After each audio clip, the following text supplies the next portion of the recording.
Shalom, shalom, Akiyam. First and foremost, I would like to give all praise, honor, and glory to Yahweh, Bahashem, Yahweh Shai, Bahashem, Rakah, Kodash.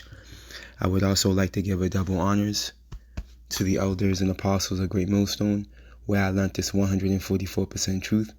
I would also like to say peace and salutations to the hopeful elect, starting with the 144,000 men of Israel, which consists of the servants, the prophets, whom have been ordained since the foundations of this earth to sing this new song, which comes in the form of this gospel, which would be preached throughout all four corners of this earth and rest upon the ears of the innumerable multitude, men, women, and children of Israel, who may be scattered throughout all four corners of this earth.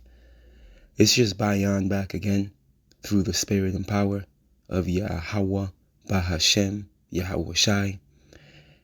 And I just wanted to get into a brief lesson, speaking to how precious obtaining this gospel, this doctrine in these latter days is actually going to be to us that have been allowed to embark on this truth and be involved in the ministry, and to actually be able to invest into the spiritual gifts. We're a time where Yahweh Bashim Yahweh Shai is once again reaching out, and hearing our cries, man. There was a time where, we were forsaken, where the Yahweh Bashim Yahweh Shai turned his face from us due to our transgressions, but that was just a moment in time. All right, and now we're living in a time where Yahweh Bashim Yahweh Shai is once again showing his people mercy, man. And there's going to come a time where you so-called Negroes, Latinos, and Native Americans, you're going to have to make a choice, okay? With the understanding that the wrong choice can very well cost you your life, man. Because what has to be understood is that Yahweh Bashim Yahweh Shai, there's no gray area with the God of the Bible and his only begotten Son. All right, you either all in or you all out. All right, as we know, we can go into various accounts. One that comes to mind is with Moses. When you had Dathan and them, that were coming up against him, and it was told to them, to Israel, choose a side, man. Okay, choose a side, because there's no gray areas with Yahweh Bashim Yahweh Shai. And as a matter of fact, when you go to the book of Joshua, chapter 24. Joshua the high priest also raised this question as well. All right, the book of Joshua, chapter 24. I'll start at verse 14, and it reads, "Now therefore fear the Lord Yahweh," man, and that's the beginning of wisdom, man. And as a matter of fact, let's grab that real quick. When you go to the book of Sirach, the book of Ecclesiasticus, also known as the book of Sirach, the first chapter, jumping on down to right around verse 14, and it reads, "The fear of the Lord is the beginning of wisdom." Let's read that one more time. The fear of the Lord is the beginning of wisdom. And what you're going to find out is the true fear of the Lord comes through a form of a doctrine. Okay? A specific doctrine is going to put a healthy fear on your spirit, man. Being opened up to the true understanding of the King of Terror. And it was created with the faithful in the womb, man. See? And as the Lord told as the Lord told Jeremiah, slip of the tongue, forgive me. He knew before he was in the womb, he knew Jeremiah, he told him. Okay? And that's likened unto all the elect. All right? Yahweh Bashim, and the spirits in general, really, being that Yahweh, all right, he's the father of spirits. You see? So, but speaking to the elect, there was see, the Lord has favorites, man. And that's another thing, that's another part of wisdom we've been opened up to, being that we've been able to come into the counsel of the Lord, man. He has favorites, man. He has favorites, man. And Lord willing, we're one of them. Let's go back. The book of Joshua, chapter 24, and verse 14 again. Now therefore fear the Lord Yahweh, and serve him in sincerity and in truth. And how do you do that? By worshiping him in spirit. Okay, as it tells us in the book of St. John, the 4th chapter, man. See, the spirit has to be in the driver's seat. The flesh has to be in the trunk. Okay? The only way we can tap into spiritual things is if we're tapped into the spirit. If the spirit's leading the charge, man. And put away the gods which your fathers served on the other side of the flood and in Egypt, and served you the Lord Yahweh, man. And again, that's going to come in the form of a doctrine, and we're going to show you, right? And if it seem evil unto you to serve the Lord Yahweh, choose you this day whom you will serve, whether the gods which your fathers served that were on the other side of the flood, right? And you seen what happened to them, okay? Only Noah, his wife, their 3 sons, Shem, Ham, and Japheth, and their 3 wives survived, all right? Noah being likened unto the remnant of his time. You see, and Lord willing, we're the remnant of ours. Let's continue on. Or the gods of the Amorites, in whose land ye dwell. But as for me and my house, we will serve the Lord Yahweh. And this is how the elect, all right, operate and think. Remember, Joshua and Caleb, the scriptures say there was a different spirit in them. All right, being that when they came back from spying out the land of Canaan, they had a good, faithful report. All right, stating we can take them Hamites, man. We can take them. And you had other Jake, all right, with the lack of faith. You see, lack of faith, man. They're scared, talking about they were huge, exaggerating the size of them, you know, exaggerating the scenarios they witnessed. You see, but what that boils down to is the lack of faith. Okay, which brings me to the book of Hebrews, chapter 4, in verse 2, and it reads, "For unto us was the gospel preached, as well as unto them." Who's them? Unbelieving Jake, man. "But the word preached did not profit them." Why? Not being mixed with faith in them that heard it, man. See, they lacked the faith. And what is faith? Okay, let's jump to the 11th chapter of Hebrews. And it tells us, now, Hebrews 11:1, now faith is the substance of things hoped for, the evidence of things not seen, man. See, so the majority of our people don't believe in the unseen. This is why it's impossible for them to worship Yahweh Ba'ashem Yahweh Shai in spirit. You see, they're not tapped into the 4th dimension because they haven't been given those spiritual faculties, man.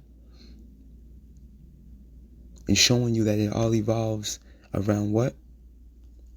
A doctrine. All right? The gospel, a doctrine. All right, which ultimately, being invested in the true gospel and the true doctrine will be the way for you to save your life, man.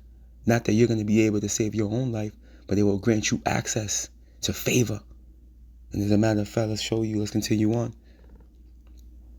Let's go to the book of 1 Peter.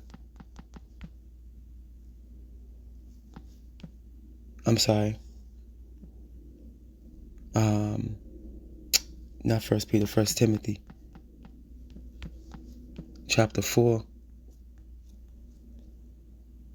In verse 16, and it reads, "Take heed unto thy doctrine." So, forgive me. 1 Timothy 4:16, and it reads, "Take heed unto thyself and unto the doctrine." Right, the gospel, man. The report. Continue in them, right? You have to strive for the truth until death, right? "He that endureth unto the end, the same shall be saved. For in doing this, thou shalt both save thyself and them that hear thee." See? Let's read it again. "In doing this, thou shalt both save thyself and them that hear thee." See? Showing you that what? Those that believe a prophet shall receive a prophet's reward. What is that, Luke? Let me go get that real quick. I think that's the book of Luke chapter 6. Oh, I can't remember it. Bear with me. Let me search for it.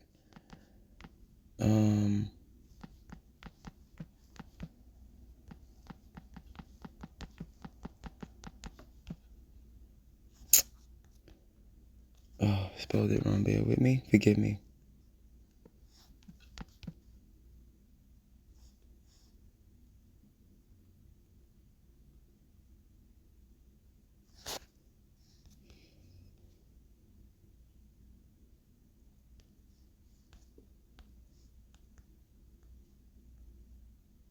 It's Matthew 10. Forgive me, Aki Aminakwa. Let's start at verse 40. And it reads, Matthew 10 and 40, and it reads, He that receiveth you receiveth me, and he that receiveth me receiveth him that sent me, showing you the severity, all right, of hearkening, all right, to the report that's being brought forth through the servants, the prophets, man. All right, they're coming as ambassadors of the highest power conceivable in his only begotten son. But Salakia, his only begotten son.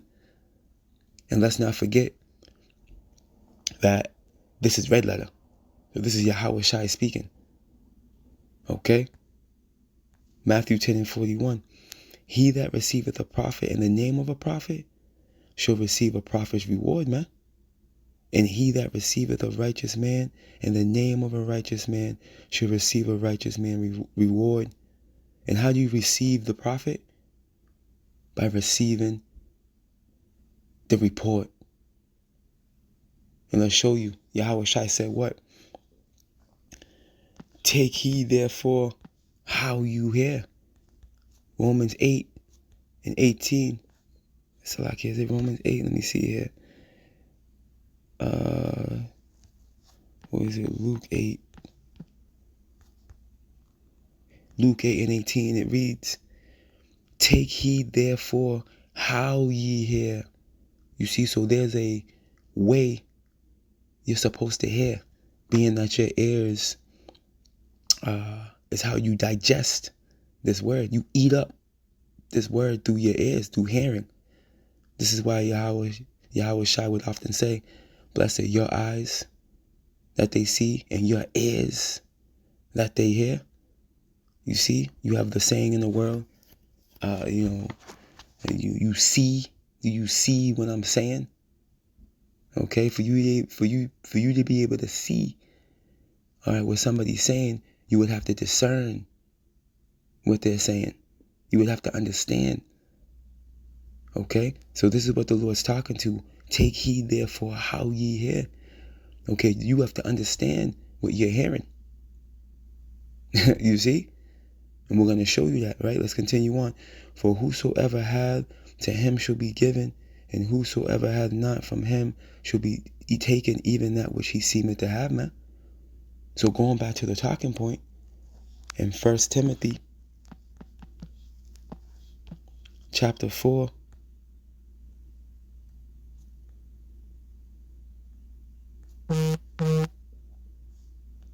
in verse 16 again, Take heed unto thyself and unto the doctrine, continue in them, for in doing this thou shalt both save thyself and them that hear thee.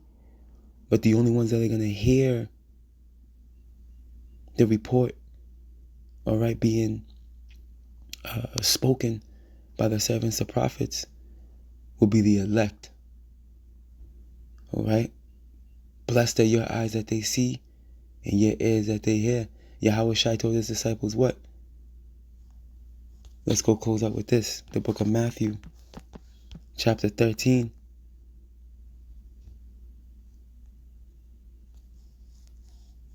Salakia, Matthew chapter 5. Oh no, it's Matthew chapter 10. I'm all over the place. Aki Amanakwa Salakia, it's early. The book of Matthew chapter 10.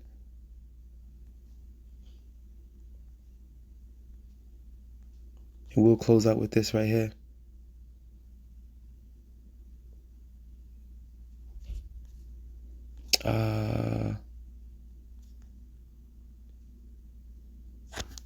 You know what? It was 13.